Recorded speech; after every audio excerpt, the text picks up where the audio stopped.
Hi folks, welcome back to the Hoard. Well, let me show you what I'm up to today. I mentioned to you guys a couple of days ago, I did a compression test on this thing, and the wet compression was pretty good, about 1 1/4, if I'm recalling properly. The dry compression was pretty crappy, somewhere around 50. So what I did most recently is I put my portable spark box on there, and I smashed the carburetor on there. I used a carburetor adapter, right, and a 200 S-type carburetor. Actually, it's a real one too. It's a Kevin. So anyway, so I hooked it all up with my portable CDI box. I only need one signal from the engine, and that's the pulsar, which tells the CDI box where the engine is on the stroke, basically timing your ignition. So that's the only thing I need. And that's the only thing I do not have. And the way you test this is, first I tested it out here on the end of the harness. It didn't do me any good because I had an open circuit. Then I think you guys could see there by my thumb. This is the blue wire with the yellow stripe. This goes to the pulsar, which is in a fixed location here. So as the flywheel goes around, a magnet triggers the pulsar, which tells everybody where the timing is. So then my portable CDI box would throw a spark, and hopefully she would fire up. Unfortunately, I have an open circuit on my pulsar, and I deliberately took it apart all the way down here because this is typically where they get broken down, you know, where it goes into the engine. And once again, it's an open circuit. This thing also, my guess, is had some electrical problems before I got to it, right? Normally when you see,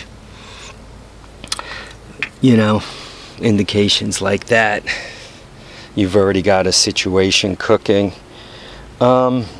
Also, when you engage the starter, and I could do that, I guess it's not going to get in any trouble here, listen. It's got kind of a groany, not a groany sound,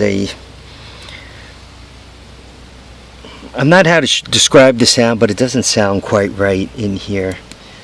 So I think, I don't know, and I won't know until I take this cover off, but I think when I take this cover off, I'm going to discover that this thing has your typical 250 SX, 250 TRX 250, T or Big Red 250 ES problem, where you end up with material that gets between the magnets of the flywheel and the stator, and if you get enough material out there, you could take out the pulse generator also.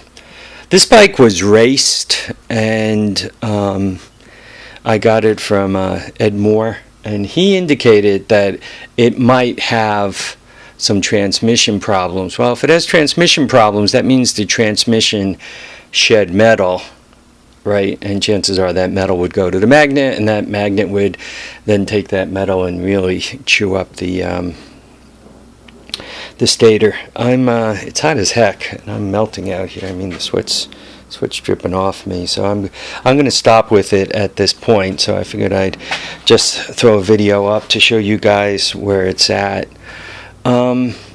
Easy enough troubleshooting, right? Given that you only need one signal from this bike, when I hooked up my portable CDI box and did not find spark, I changed the spark plug first because it had a champion spark plug, and Champion spark plugs are like the never start batteries. The first thing you do is change those out, and I still had no spark. So then I said, well, I only need one signal, and it's from the pulse generators.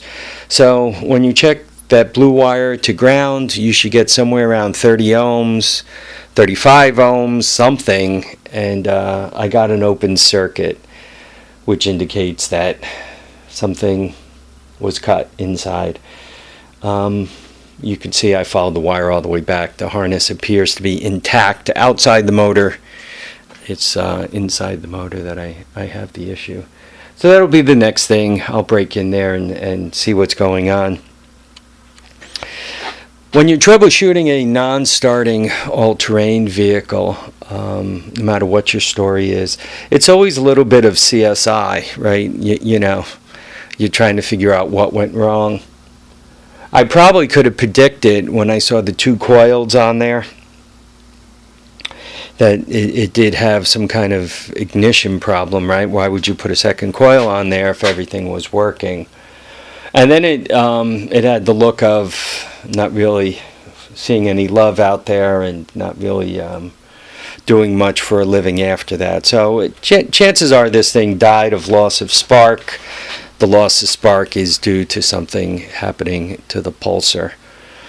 So now I just have to get in there and see what kind of condition the motor's in. Taking that cover off isn't a bad idea anyway if it's not a motor that you have a lot of experience with, if you just got the motor from wherever you just got it from, or the whole bike from wherever you just got the whole bike from.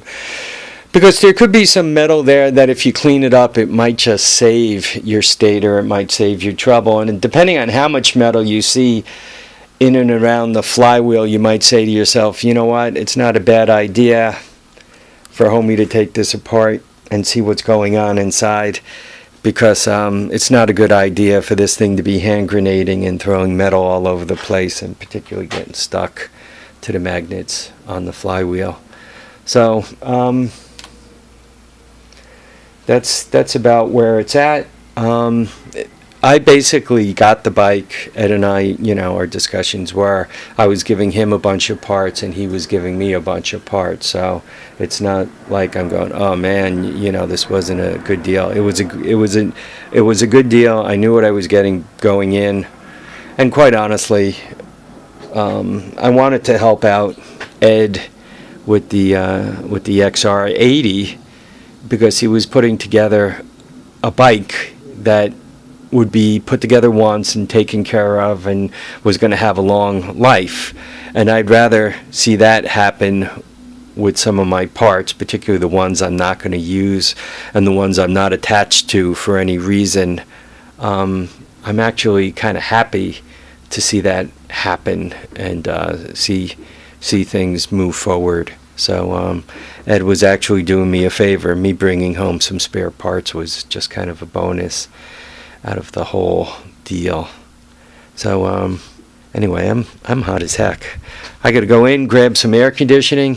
Folks, I really want to thank you all for watching and commenting and subscribing. Remember to keep your feet down, keep your head up, and please get out there and enjoy all your days. Bye now, folks.